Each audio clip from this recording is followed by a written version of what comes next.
Vamos ver, isso aqui eu não faço ideia do que Foram é. 500 mil mortes. Isso, obrigado. Olha só. Vem a plaquinha de contexto aqui embaixo sobre aquecimento global, sobre mudança do clima e Nações Unidas. Falo, gente, não tenha preguiça, utilize a internet. Olha, pra você ver um vídeo animado que vai explicar algumas coisas interessantes. Em apenas Né? 3 anos. E por trás desse número assustador está uma história repleta Nossa, de ficou horrores. travadão aqui. Todos os dias, cadáveres eram recolhidos às dezenas e enterrados em Voltou? Voltou. Nossa, ele Foram ficou 500 travadão de repente. Aí. Dizem que os índios do Amazonas têm descendência de incas. Tem. Vixe, devo ter parente ali atrás. Rapaz.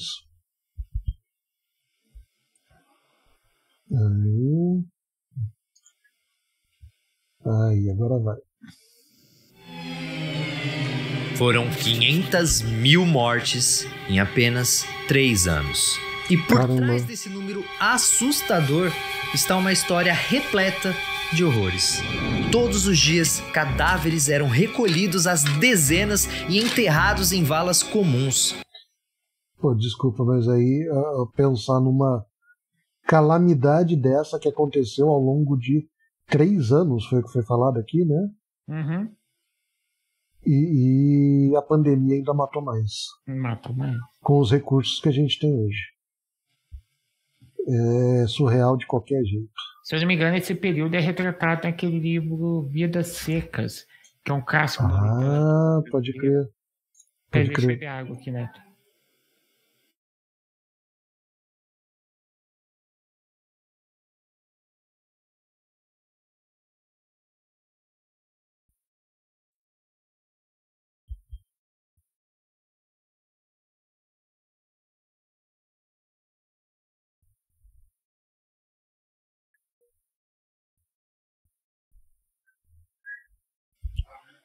Vou entender, Neto.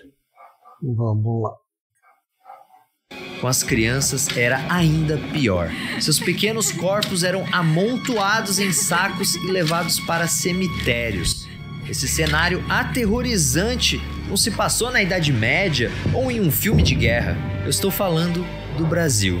Esta história se passa entre 1877 e 1879, um período que ficou conhecido como a Grande Seca e que marcou para sempre a história do Brasil.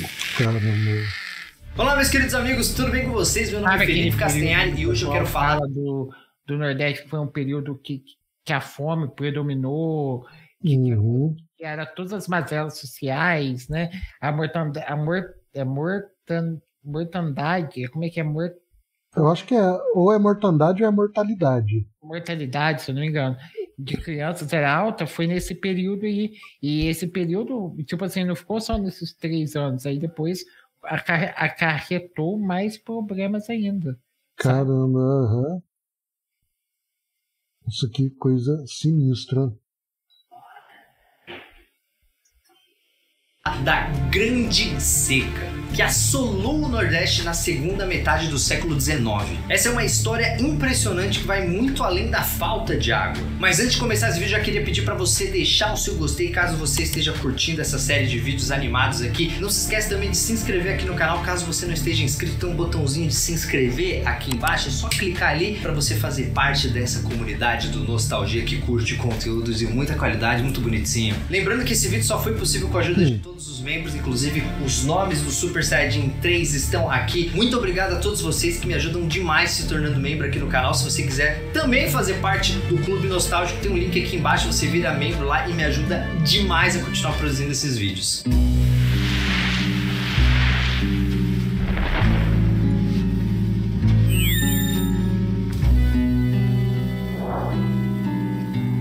Obrigado, Cheryl. É mortalidade. Na segunda metade do século XIX, ninguém pensava em aquecimento global.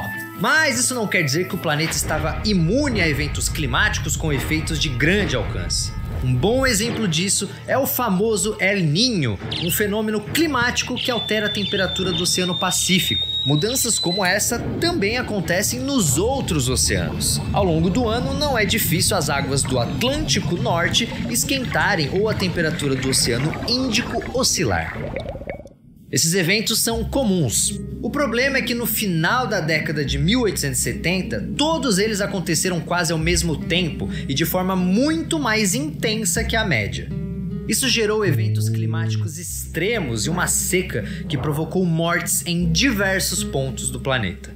E o lugar mais atingido no Brasil foi o Nordeste, que já tinha um histórico de secas desde o final do século XVI. Por causa desses fenômenos, alguns locais do Nordeste não viram sequer uma gotinha de chuva cair do céu entre os meses de janeiro e março de 1877.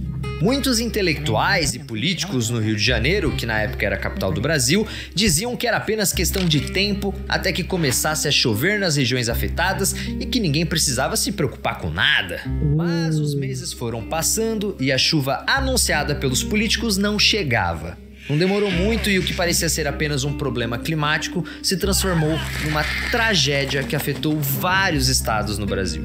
Sem água, as plantações e rebanhos começaram a morrer. Até mesmo a mata nativa e os animais selvagens começaram a desaparecer, deixando cada vez mais pessoas com fome. Assim, as pessoas do sertão nordestino foram obrigadas a abandonar suas casas e as regiões onde moravam para tentar sobreviver, sendo chamadas de retirantes. O Ceará foi um dos estados mais afetados pela seca. No início de 1877, a população de Fortaleza, capital cearense, era de 20 mil pessoas. No final do ano, uma multidão de 80 mil viajantes famintos e doentes tinha se mudado do sertão para a cidade. Esse fenômeno se repetiu em todas as áreas atingidas pela seca. Milhares de pessoas tentavam atravessar o estado de Alagoas para chegar a Pernambuco e o governo de cada estado empurrava esse problema para o outro. Sim. Na Bahia, multidões de retirantes entravam nas fazendas para pedir esmolas, chegando ao extremo de saquear estoques de comida. Milhares tiveram que abandonar seu estado e sua região rumo a outras partes do Brasil. Cerca de 120 mil pessoas foram deslocadas para a Amazônia e outras 70 mil se dispersaram para outros locais do país. Em alguns aspectos, era um cenário não muito diferente das crises de refugiados que vemos hoje nos jornais. Mas e aqueles que não conseguiram abandonar o sertão?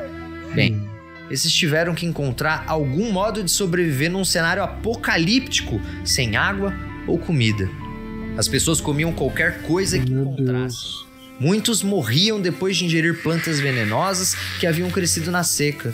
Outros comiam carne de cachorro, de répteis e até de urubus. Jornais da época falavam de mulheres se prostituindo em troca de prato de comida e de famílias que vendiam seus filhos para comprar alimentos. A situação, que já era difícil, piorou ainda mais. Sem água, não há saneamento básico ou higiene. Então, em 1878, um ano depois do início da seca, uma epidemia causada por um vírus altamente contagioso se espalhou pela região Nordeste, especialmente pelo Ceará. Não era a Covid, era a varíola. Vale lembrar que já existia a vacina contra a varíola, mas tanto o governo imperial como as autoridades locais nunca tinham conseguido fazer campanhas de vacinação efetivas. Assim, a epidemia, que começou na Paraíba, logo atingiu as rotas de viagens dos retirantes, se espalhando cada vez mais pela região. Ao chegar em Fortaleza, onde os milhares de recém-chegados ficavam amontoados em acampamentos que pareciam campos de concentração, a doença explodiu de vez. Sem vagas suficientes nos hospitais, pessoas começaram a morrer em todos os cantos, com corpos apodrecendo no meio das ruas. Meu Deus. No Rio de Janeiro, centro político do país, muitos achavam que o problema não era tão grave. Políticos acusavam seus adversários de usarem a seca para desestabilizar o governo. E havia até mesmo aqueles que diziam que os culpados pela seca eram os próprios retirantes nordestinos. Meu Deus, parece que foi feito tudo isso ontem, né? É pra você ver como que as coisas vão... Caraca. Tem semelhança, né, Neto? Né? Na história tudo se repete, uma vez como tragédia, outra vez como farsa. É. Caraca, velho. É ridículo isso. Olha só, desde o tempo imperial. Não adianta, já era capitalista, né? Não, seja monarquia, seja democracia, é burguesa e é para eles, e o povo Fica à mercê. é tratado como é. Objeto. E como tem gente que ainda é a favor de família real.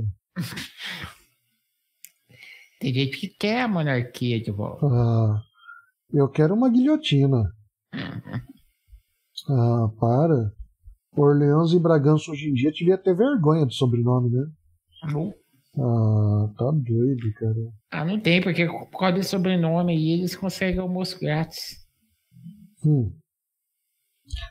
Minha guilhotina.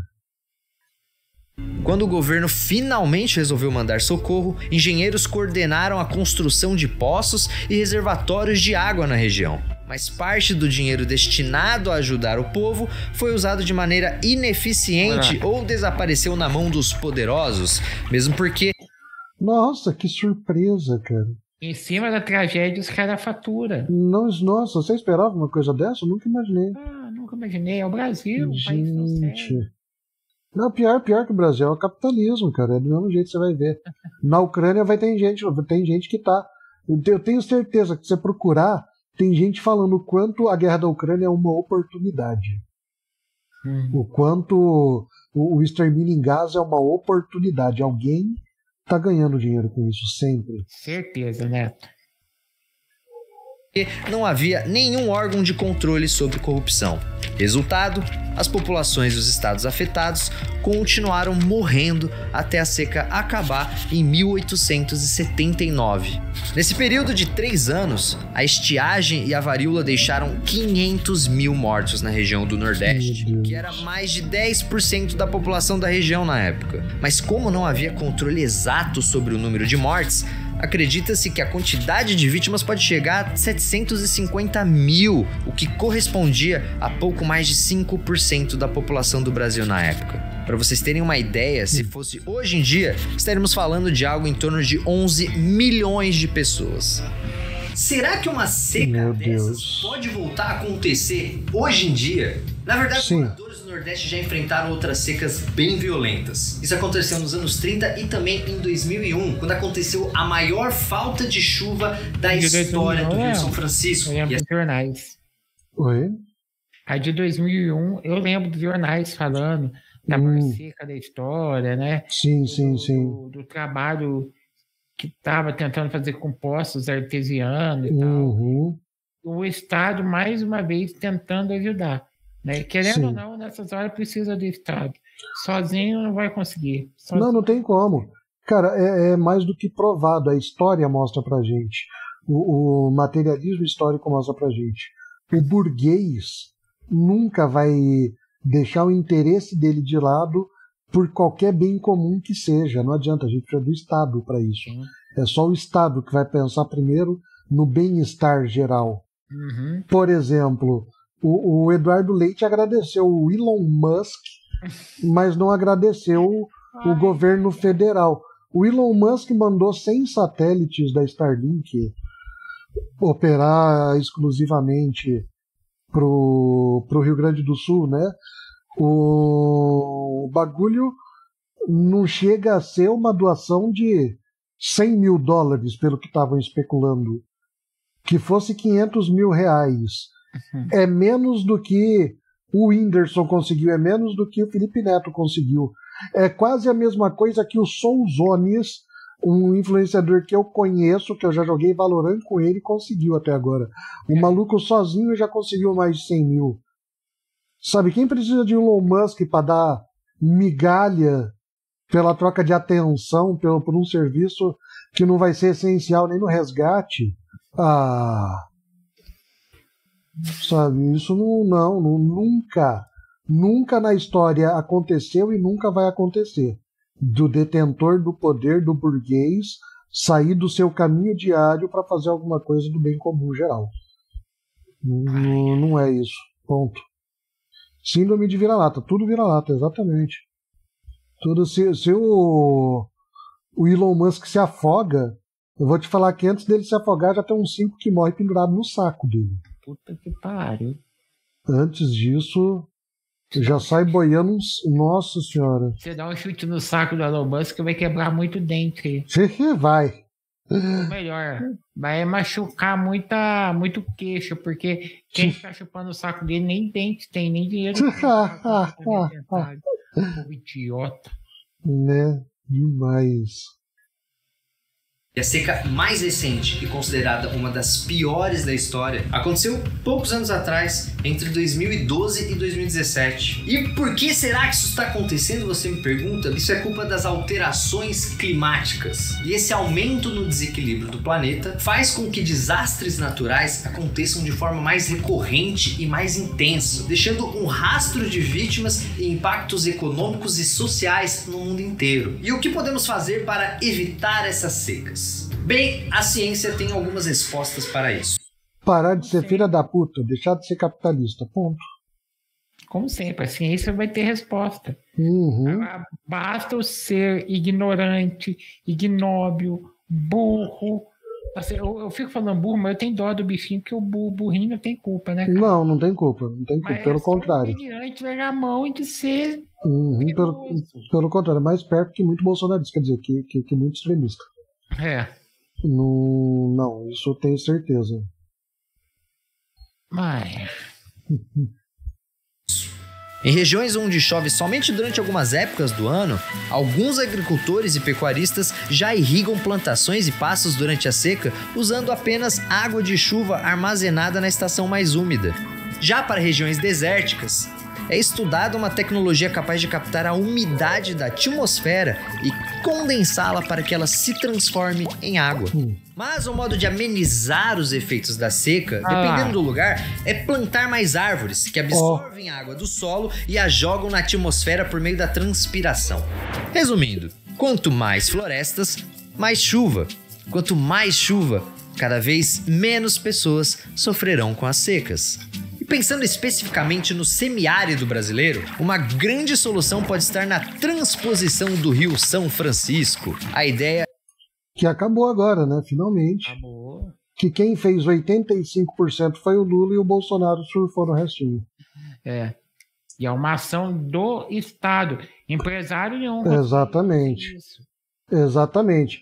Pode falar o que foi, inclusive, do governo liberal do Bolsonaro, mas foi o poder do governo que terminou a obra. Sim. É basicamente construir dutos e canais para desviar uma parte da água do Rio São Francisco, o famoso Velho Chico, abastecendo rios menores e açudes que secam durante a estiagem nordestina. Essa ideia foi pensada pela primeira vez lá no século XIX, mas como se tratava de um projeto gigantesco, foram necessárias discussões políticas, sociais e até ambientais. Então a ideia nasceu na época do Brasil Império, mas o projeto foi mudando com o passar das décadas e de governos diferentes até finalmente começar a sair do papel. As obras começaram somente em 2007 e mesmo com vários trechos já inaugurados por presidentes diferentes, ainda estão sendo finalizadas. Por presidentes diferentes. Em 2007 já era segundo do Lula, 2002, 2004 já. Então, por presidentes diferentes. O Lula, a Dilma, e o Temer e o Bolsonaro. Ou seja, tipo, pegou os dois governos da Dilma, né, porque foi 1,5, na verdade, foi 6 anos que ela pegou.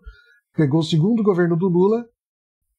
Então foram 6, 7, 8, 9, 10 anos durante o governo de esquerda que desenhou o projeto. Aí o Temer que pegou o resto do governo da Dilma e, tipo, se ele não fizesse nada, ele já tinha feito uma parte da obra, né? Que o PAC já estava funcionando. Uhum. E o Bolsonaro que terminou o bagulho que já estava nos trilhos. Oi. Pô, é que eu não gosto do jargão isentão do Castanhari. Daí eu preciso dar essa corrigida porque, assim, tipo, não foi um grande mérito de vários governos. Foi uma grande consistência do governo de esquerda que permitiu que a obra fosse terminada, apesar do governo que era vigente. Sim. Se tudo correr bem, os moradores do Nordeste nunca mais enfrentarão uma seca como a que vimos nesse vídeo. Mas claro que não adianta nada toda essa água ficar nas mãos de meia dúzia de poderosos e o povo sem nada. Como dizem por aí, o maior problema do sertão nordestino não é a seca, e sim a cerca. Entenderam? E claro, se o mundo, de forma geral, começar a levar a sério o que cientistas e pesquisadores vêm dizendo há décadas sobre as mudanças climáticas, podemos trabalhar de forma mais eficiente para impedir tragédias como essa. E esse foi o nosso vídeo sobre a grande seca. Né? Por exemplo, no Rio Grande do Sul já viram, teve a noite passada um terremoto. E pegando o gancho desse vídeo, a gente reforça. Tudo bem, as ajudas ao Rio Grande do Sul é bacana, é legal, mas sem o poder do Estado, aqui lá você não consegue levantar um Estado inteiro. Toda a construção, toda a limpeza, toda a questão de saúde, cara. O SUS, nesse momento, vai ser de extrema importância para aquela região. Sim.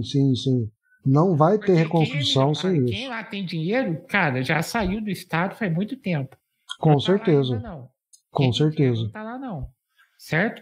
Então, cara, vai com as águas secando, vai surgir muitos problemas ainda. E o Estado vai ter que ser forte. Eu acho que o Estado tem que ser, querendo ou não, tem que ser mão de ferro nessa hora lá, para poder, primeiramente, acabar com essas fake news, colocar cada um no seu lugar e fazer para quem realmente precisa, que é a população, cara. Não, concordo plenamente. Assim, com certeza, se tiver alguém que é adepto do liberalismo, acho que os argumentos que tem, mas é que é puxa-saco do governo, mas é que o Estado é ineficiente, é coisa do tipo. Sim, existem problemas em todos os governos. Agora, alguns pontos, né? Não existe governo sem corrupção, existe governo sem fiscalização. Você só não acha onde não fiscaliza. Não existe governo completamente correto, porque pessoas são corrompidas, principalmente dentro de um sistema onde você tem lobby de empresas comprando políticos com favores, com coisas dentro da lei para favorecer votação em lei, para favorecer. É só a gente olhar a bancada da bala, que, olha, curiosamente é também a bancada do boi, que é a nossa bancada do agro, sabe? Que só é bancada da bala porque eles estão famintos por acabar com o MST. Sim. Que só vai atrás de terras improdutivas. E, por favor, gente, terras improdutivas, mais uma vez, coisas fruto do desconhecimento que todo mundo espalha. Não tem nada a ver com o sítio que a sua avó comprou, que deixou de herança para o seu pai, não. Terra improdutiva é terra que ninguém põe o pé há gerações e tem dívida. Dívida milionária. Terra que não vê gente há décadas. No mínimo, eu acho que são 25 anos sem mexer para começar a considerar a documentação. Se não me engano, a legislação, não sei se é 25 ou 50 anos. Olha só pra você ver. Sabe, e além disso, não é só isso, ainda tem que ter dívida. Além disso, tem que ser do único proprietário. Além disso, então ninguém. Ela tem que estar cumprindo a função social dela, né? Em todos os aspectos. Então, assim, é um problema muito mais fundo e muito mais bem estruturado do que querem vender na mídia. Enquanto essas pessoas com interesses escusos e privados têm tanto direito e liberdade de mexer nas políticas, fica difícil. O problema não é o governo, o problema não é a democracia, o problema é o sistema que está em volta. Mesmo com o sistema que está em volta, a gente consegue reprimir.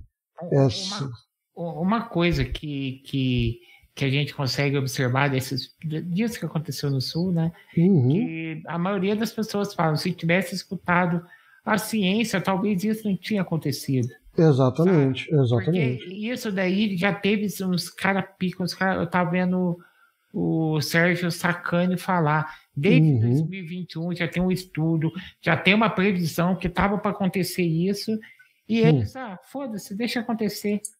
deixa acontecer. Sabe, né? Cara, Aí, diante disso, me lembrou. Eu não lembro onde que eu vi, mas aí eu associei a verdade. Tudo que é filme que a gente vê de catástrofe estadunidense, né? Sempre acontece que eles ignorando os cientistas, né? Sim, começa com o cientista ignorado, sim. Sempre. Ele é louco. Não sei o que. Mas olha lá, cara. O pessoal nega a ciência. Pois é, a vida imita a arte, né? Olha lá, desde a COP92, que é o que eu lembro, que eu vivenciei, que foi a primeira conferência mundial sobre o clima, aonde estabeleceram o relógio do apocalipse, aonde teve, além dos estudiosos, colocaram criança para falar, colocaram representante de tudo que é lado imaginável. Desde lá, o mundo está ignorando e, pelo contrário, ainda acelerou o passo da destruição, né? Sim. Sabe? É o quanto o capitalismo é incompatível com a vida. Não existe manutenção da vida com a manutenção do capitalismo. Sinto muito. O sistema precisa mudar. Não existe lucro eterno. Não dá para ter exploração eterna. Não dá. É um sistema finito, de recursos finitos, com uma população que em todo momento, apesar de poder ser crescente em alguns, é finita. Então sinto muito, é um sistema fechado. Você observou bem, né? Nós vivemos Quem fala isso é a Rita também. Em um dos vídeos dela fala isso. Nós vivemos em um mundo finito com uma produção infinita. Não existe, acabou, fecha a conta. Não fecha, não bate. Sabe, não existe equilíbrio dentro dessa lógica. Sinto muito, eu não vejo a hora de chegarem na conclusão que certos lucros precisam ser ilegais, imorais. E ponto. Tem que haver um teto de ganho, sim. Não pode existir acumulação eterna. É uma aberração humana. Sim. Aí quem vai se descabelando sou eu, e se eu pudesse eu já estava arrancando o cabelo aqui agora. É que nós não mexe a mão, nós tava... Nossa